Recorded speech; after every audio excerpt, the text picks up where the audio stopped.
저와 여러분이 가지고 계신 성경책 신약성경 187페이지에 나와 있는 오늘의 본문의 말씀 사도행전 2장 1절에서 13절의 말씀을 저와 여러분이 한 절씩 교독하고 마지막 13절은 같이 읽도록 하겠습니다. 말씀을 봉독합니다. 오순절 날이 이미 이름에 그들이 다 같이 한 곳에 모였더니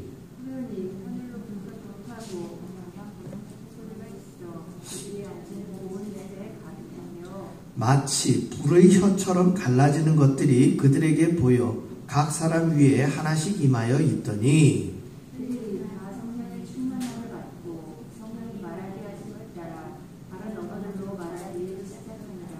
그때 경건한 유대인들이 천하 각국으로부터 와서 예루살렘에 머물러 있더니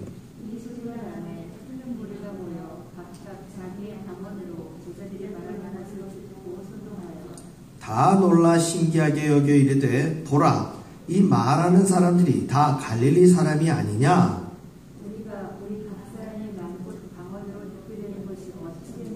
우리는 바데인과 메데인과 엘람인과 또 메소포타미아, 유대와 갑바도기와 본도와 아시아,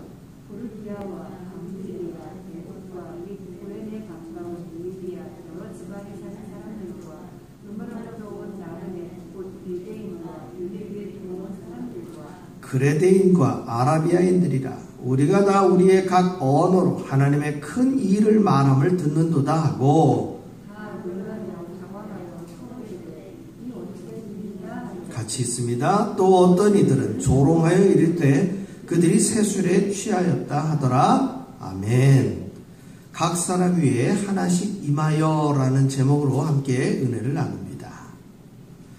오늘 사도행전 2장 우리가 그동안 계속 누가복음을 집중적으로 보고 또 주일날 본문으로 선택을 해서 왔는데요. 지난 주일부터 우리 교회력으로 이제 성령 강림절이 됩니다. 이 성령 강림절은 12월에 대림절 시작하기 전까지는 이제 계속 성령 강림절 첫 번째 주일, 두 번째 주일 하면서 계속 지나가게 됩니다. 그러니까 교회력의 절반 가까이가 성령 강림 주일로 차지하게 되지요. 그래서 이 성령 강림절은 제가 이제 우리 주보에도 기록을 해 놓았지만 여러 가지 매우 중요한 의미가 있기 때문에 우리가 지금까지 보던 누가복음을 8장까지 일단 잠깐 멈추고 우리 사도행전으로 넘어와서 성령 강림에 관련된 부분들을 좀 여러 주 다루다가 다시 누가복음 9장으로 되돌아갈 터인데요. 특별히 이제 성령이 임하시는 날이 지금 2장 1절 오순절 날이 이미 이름에 하면서 이제 특별한 절기가 등장을 합니다. 그래서 이 또 절기 문제가 여러분들에게 조금 오리엔테이션이 돼야 될 것 같아가지고 아주 간략하게 여러분들에게 말씀을 드리면 성경 구약 성경과 신약 성경에는 유대인들의 절기가 나오고요. 그 유대인들의 절기는 구약은 대부분 이 유대인들이 쓰고 있는 칠진법에 의해서 절기가 기록이 돼요. 그런데 이 신약 성경으로 넘어오게 되어지면 여러분들도 알다시피 신약 성경 시대는 로마가 다스리고 있던 시대예요. 로마는 12진법을 쓰고 있고요. 또 그 당시에 아라비아의 영향이 있어가지고 10진법도 공이 같이 쓰고 있습니다. 그러니까 우리가 보고 있는 성경책에는요 7진법, 10진법, 12진법 이게 다 혼용이 되고 있어요. 그러면 성경만 그러냐? 그게 아니라 오늘날 우리가 쓰고 있는 일상적인 모든 셈법에도 이 7진법, 10진법, 12진법은 다 들어있어요. 가장 대표적인 7진법은 뭐예요? 우리 달력에 나와 있는 요일을 보게 되면 어떻게 돼 있어요? 다 7진법으로 7일씩 돼가지고 한 주, 두 주, 석주, 넉주 이렇게 넘어가죠. 그래서 그 7진법의 영향은 우리가 쓰고 있는 달력 그리고 12진법의 영향도 시계와 달력에 그대로 남아있어요. 우리가 하루를 24시간으로 따질 때 중간에 몇 시로 나눕니까? 12시. 12시로 또 낮 12시, 밤 12시. 그래서 하루 24시간이죠. 달력도 12달로 나눠져 있어요. 12달로. 그래서 이 12달로 나뉘어진 이 달력을 우리는 음력이라고 그래요? 양력이라고 그래요? 양력이라고 그러죠. 양력이라 했을 때 앞에 하나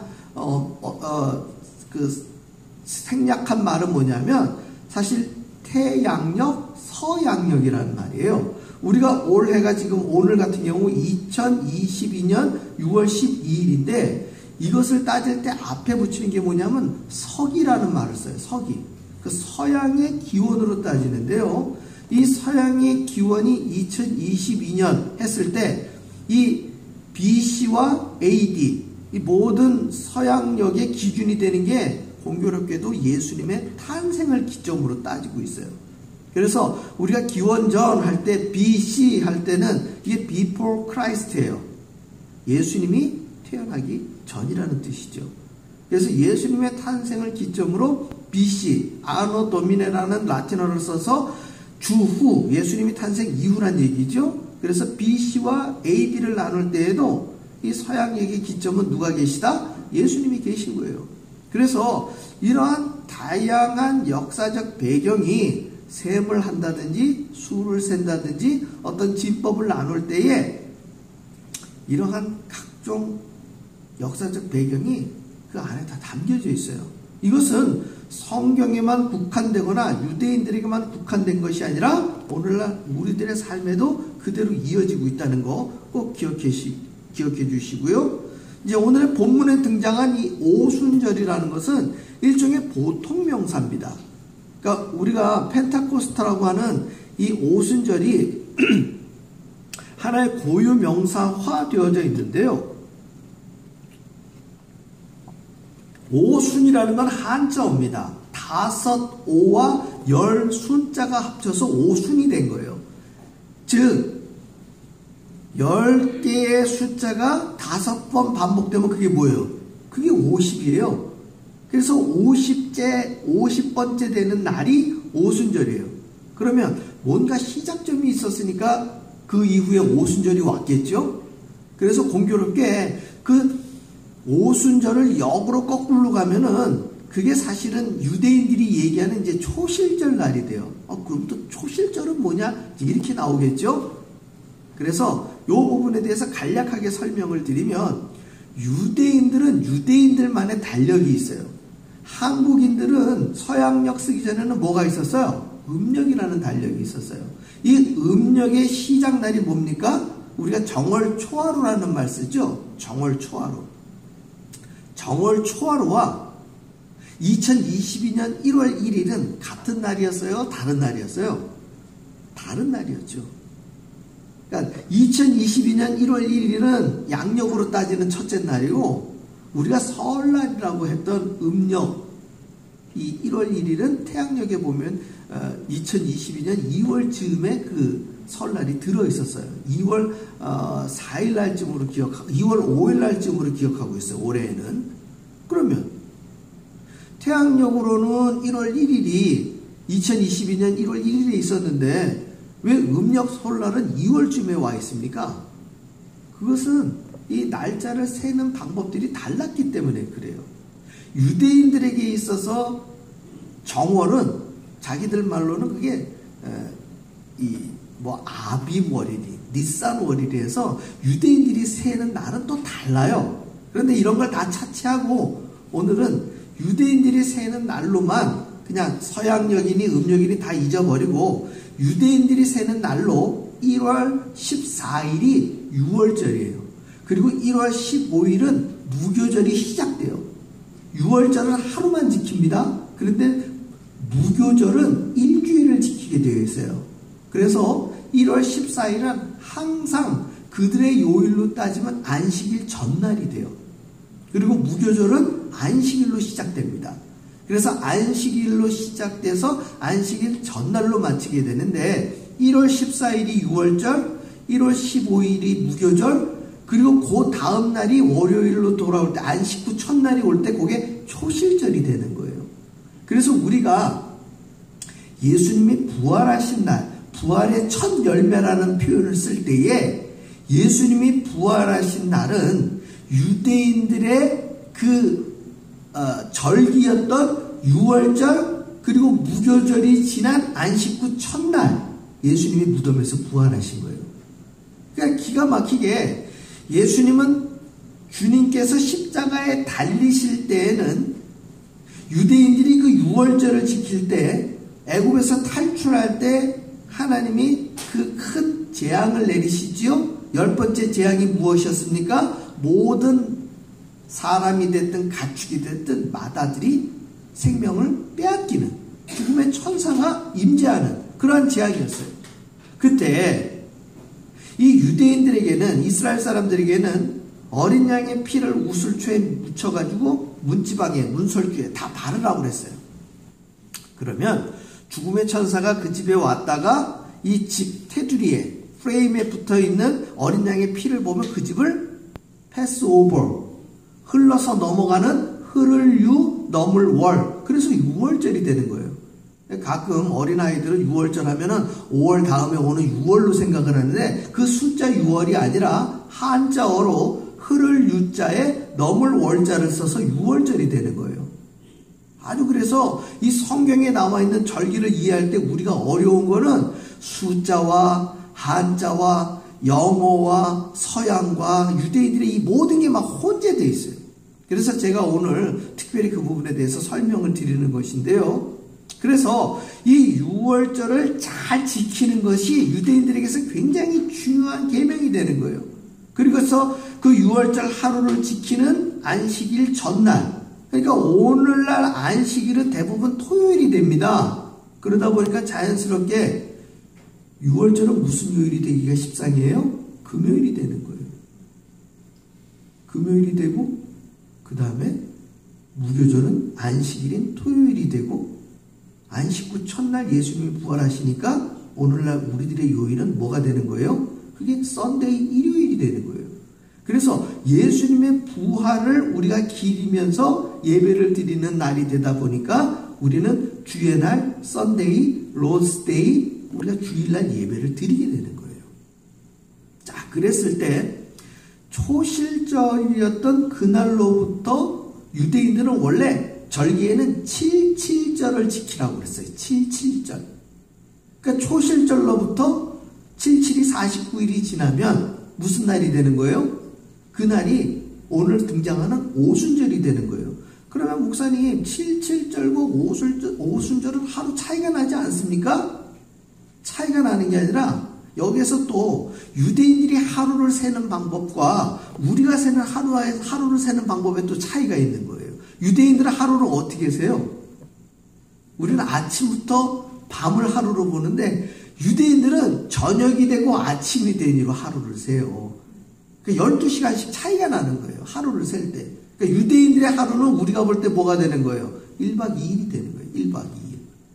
그래서 그들의 77절 우리의 오순절 세는 날은 뭐 아주 산술적으로 단순하게 계산하면 12시간의 차이가 날는지는 모르지만 우리가 세는 셈법과 그들의 세는 셈법이 거의 같은 거예요. 그러니까 77절의 밤과 오순절의 낮은 같은 시간대가 된다는 얘기예요. 흡사 우리가 오늘 미국에 살고 있는데 지금 동부에 계신 분들은 한국에 있는 분들과 몇 시간 차이가 나느냐? 지금 13시간 차이가 나요. 그래서 같은 설날 전화를 하면 어떻게 돼요? 우리는 설날 아침에 전화하면 한국은 설날 밤이 되잖아요. 같은 설날인데 우리는 낮이 되고 한국은 밤이 되는 그런 식으로 생각을 하시면 된다는 얘기예요. 자, 그랬을 때 오순절을 교회 공동체가 지키게 됐어요. 재미있는 것은 예수님이 부활하신 날이 무슨 날이라고 그랬어요? 초실절. 부활의 첫 열매인 예수님이 초실절에 부활을 하시고 나서 이 기간에 40일 동안 머물러 계셔요. 땅 위에. 부활하신 후에 그 부활하신 몸으로 40여일을 이 땅에 머물르시다가 감람산, 우리 사도행전 1장에 보면 감람산에서 승천을 하십니다. 승천을 하실 때 1장 4절에 보면 뭐라고 표현되어 있느냐 보면 예수님이 흩어지지 말고 모여서 기도하라고. 그러면 그 기간에 보혜사 성령님이 너에게 임하실 것이라고 예수님이 말씀을 해주셔요. 재미있는 거는 감람산에 모인 무리가 약 한 500명 정도 됐어요. 500명 정도. 그런데 마가의 다락방에는 여러분 몇 명이 모였느냐? 한 120명 모였어요. 나머지 380명은 어떻게 됐을까? 이게 흩어진 거예요. 예수님은 뭐라고 얘기하셨는데? 흩어지지 말고 모여서 기도하라고 그랬는데 마가의 다락방에 보면 120명이 모여 있어요. 그러니까 예수님의 그 명령 지키는 것도 쉽지 않은 일이에요. 그리고 산술적으로 계산해 보면 예수님이 승천하신 이후에 한 주간 정도 지난 다음에 어떤 날이 임한 거예요? 오순절 날이 임한 것이죠. 그러니까 정확한 날짜로 기록해 보면 예수님이 초실절 안식 후 첫날 부활하시고 40일 동안 있었으면 약 41일이 되겠죠. 그죠? 그리고 거기에 또 7일이 붙으면 48일째, 49일째 이런 식으로 약간의 시차가 생기지만 예수님은 흩어지지 말고 계속 모여서 기도하라고 했으니까 그 2, 3일의 시간이 모여서 기도한 시간들이 되는 거예요. 그랬더니 드디어 그 오순절 날이 이르매 이러면서 기록이 되는 거예요. 그들이 다 같이 한 곳에 모였더니 호련히 하늘로부터 급하고 강한 바람 같은 소리가 있어 그들이 앉은 온 집에 가득하며 마치 불의 혀처럼 갈라지는 것들이 그들에게 보여라고 등장하는 거예요. 드디어 오순절이 임하고 드디어 성령이 강림하시는 거예요. 그러면 여기서 여러분들에게 또 여쭤봅니다. 그럼 성령님은 이때만 임하셨느냐? 그건 아니라는 거예요. 성령님은 이미 이전에도 임하셨어요. 언제? 예수님이 요단강에서 세리 요한에게 세례 받으실 때 하늘이 열리며 그때는 어떤 성령님? 여러분 중요한 건 뭐냐면 비둘기 같은 성령님이고 바람 같은 성령님이고 불의 혀처럼 갈라지는 것들이지 불이나 비둘기나 바람이 성령님의 본질은 아니에요. 그 현장에 있었던 사람들이 각자 자신들이 알고 있는 경험으로 경험한 성령님의 어떤 물리적인 느낌이 시각적으로 보인 성령님이 그런 식으로 보인 거예요. 그러니까 우리는 성령은 불이다. 성령은 비둘기다.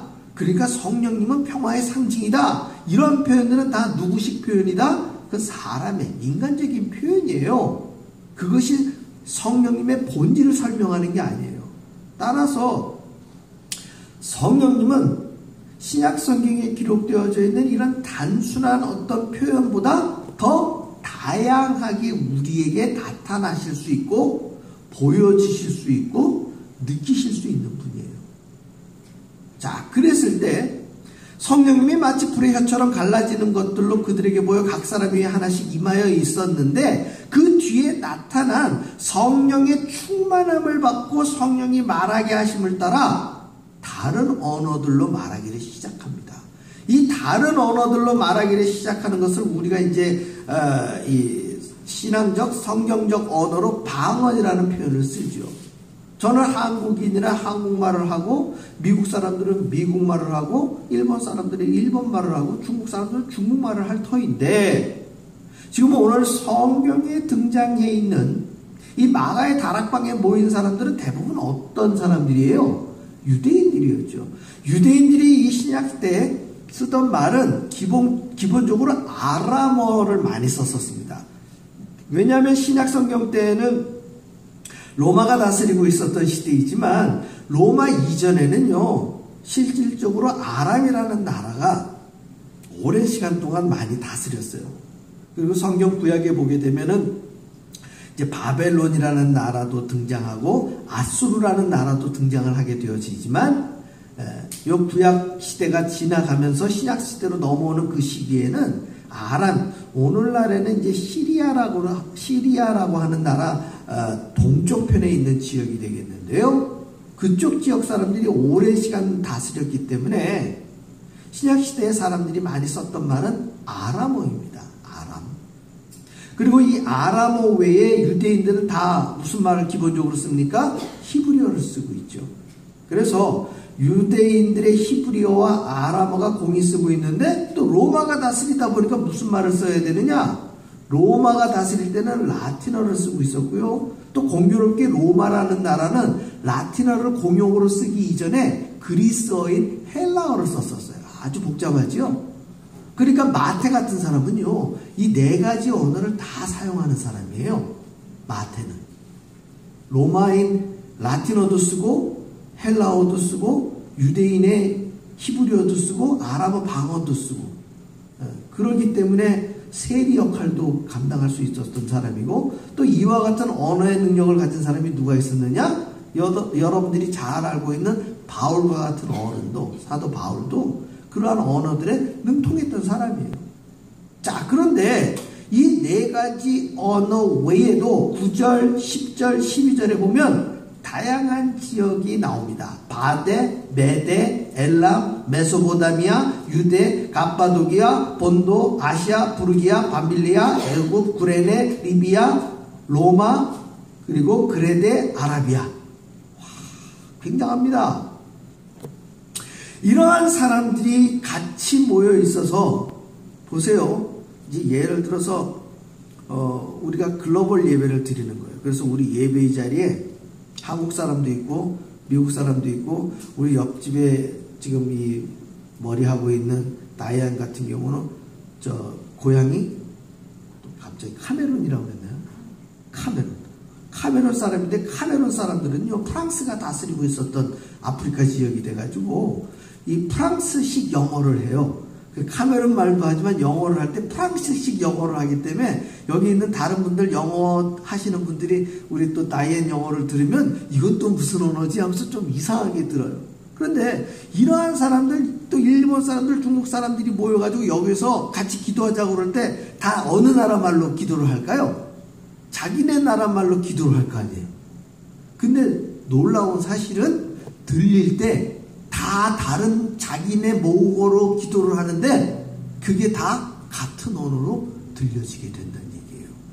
심지어 오늘 여기에 보면 4절에 그들이 다 성령의 충만함을 받고 성령이 말하게 하심을 따라 다른 언어들로 말하기를 하고 되어져 있어요. 이 얘기는 뭐냐면 한국 사람이 한국말로만 기도하는 것이 아니라 다른 언어로 기도하게 되어져요. 이것은 오늘날 우리 교회에서 성령의 충만함을 받고 기도할 때 영어도 아닌 것이 프랑스어도 아닌 것이 중국어도 아닌 것이 독특한 언어로 기도할 수 있어요. 여기서 설교하고 있는 하상범 목사도 그 방언으로 기도할 수 있어요. 근데 중요한 것은 사도 바울도 이야기했지만 1만 마디의 방언을 할 수 있어도 제가 설교를 할 때는 무슨 말로 설교를 하는 게 제일 정확해요? 한국말로 설교하는 게 제일 정확해요. 그래서 기도할 때는 우리가 다른 말로 기도할 수 있지만 우리가 복음을 전하고 설교를 하고 은혜를 나눌 때는 가장 정확한 한국 사람은 한국말, 미국 사람은 영어 이 말을 쓰는 게 더 정확하기 때문에 사도 바울은 모여서 함께 기도할 때는 방언을 하지 말고 방언을 하고 싶으면 방언을 해석하는 사람을 세워두고 방언을 해라. 순차적으로 방언을 해라. 이런 식으로 고린도 전서에 보면 기록을 남겨놨습니다. 여하간 성령의 충만함을 받고 나타난 첫 번째 역사, 교회 공동체 안에 나타난 역사는 무엇이었느냐? 바로 방언의 역사가 나타났다는 거예요. 그런데 이러한 일이 이전에는 없었던 일이기 때문에 12절에 보면 다 놀라며 당황하여 서로 이르되 이 어찌된 일이냐 하며 사람들이 놀란 거예요. 사랑하는 성도 여러분, 여러분들이 성경을 쭉 보시게 되면 창세기 11장에 사람들이 모여서 탑을 높게 쌓았어요. 그러면서 자기들 이름을 세상에 널리 전파하려고 했었을 그 당시에 하나님이 어떤 심판을 내리셨느냐? 혼란스럽다고 하는 그 바벨이라는 심판을 내리셨어요. 하나님 말씀하십니다.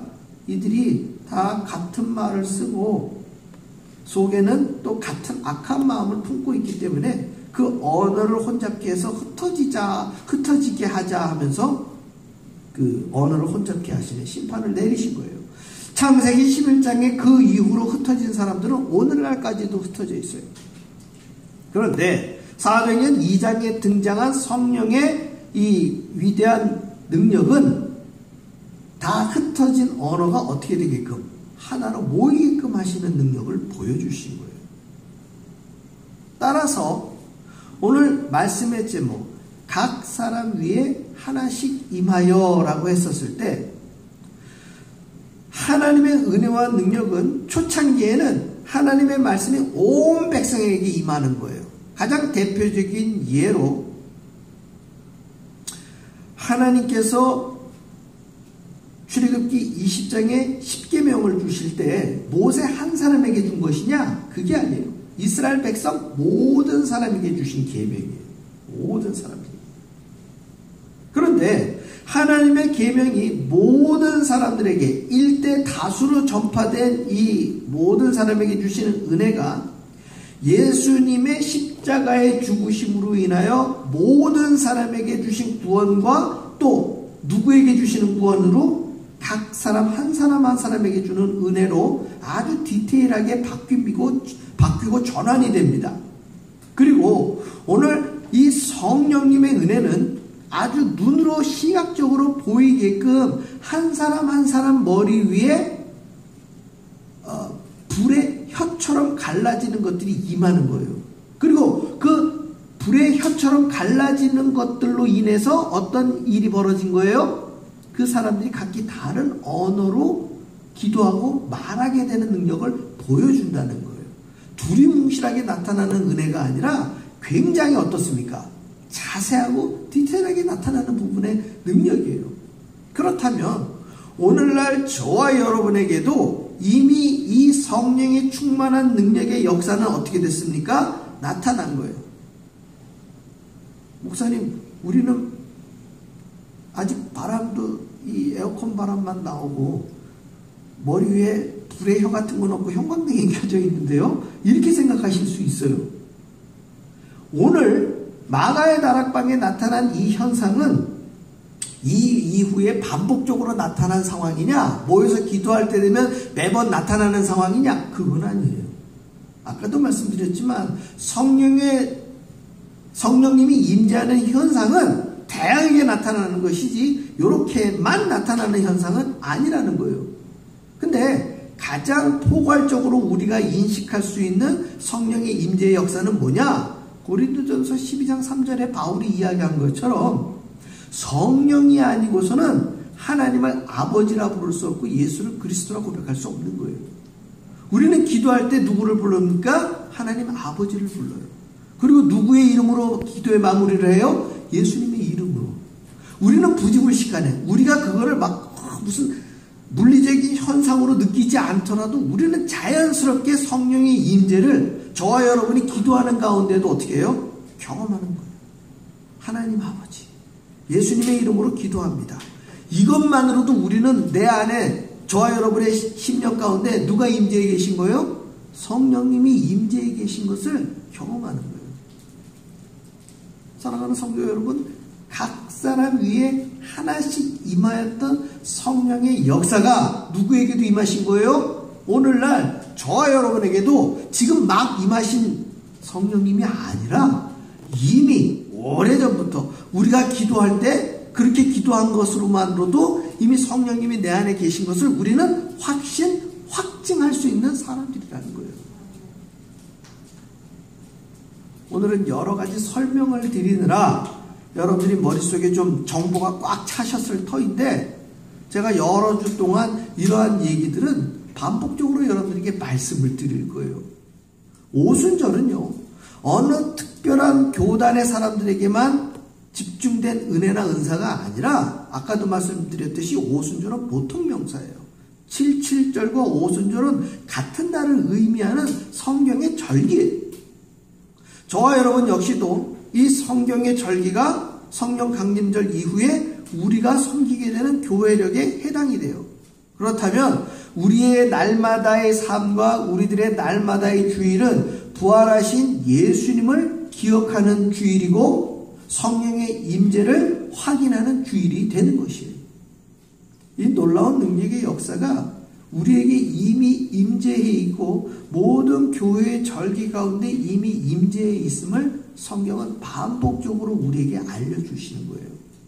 사도행전 2장에 나타난 이 성령 강림의 역사는 초대교회 공동체가 에클레시아라고 하는 교회를 성립하게 하는 가장 중요한 단초를 제공합니다. 예수님의 부활이 복음의 시작이라면 오늘 사도행전 2장에 등장한 초대교회 공동체의 성령의 임재는 교회의 시작을 알리는 출발점이 되는 거예요. 따라서 오늘날 우리가 성령의 임재를 경험하고 그것을 확인하고 그것을 믿음으로 저와 여러분이 발로 밟는 모든 것에 전파하는 이 미션을 수행하는 사람들이라면 우리는 이 예배당 안에만 모여있는 교회가 아니라 예배당 밖을 나가서도 저와 여러분은 뭐예요? 모두가 교회가 되는 거예요. 그래서 각 사람 위에 하나씩 임하여진 이 성령의 능력으로 우리는 우리가 살고 있는 모든 곳에서 뭐 할 수 있어요? 복음을 전파하고 성령 하나님을 증거할 수 있는 사람들이에요. 혼자가 결코 아닙니다. 임마누엘 하시는 이 하나님의 능력을 여러분 날마다 경험하시면서 복음의 증인으로 여러분들의 삶을 살아가시기를 주의 이름으로 축원합니다. 기도하겠습니다.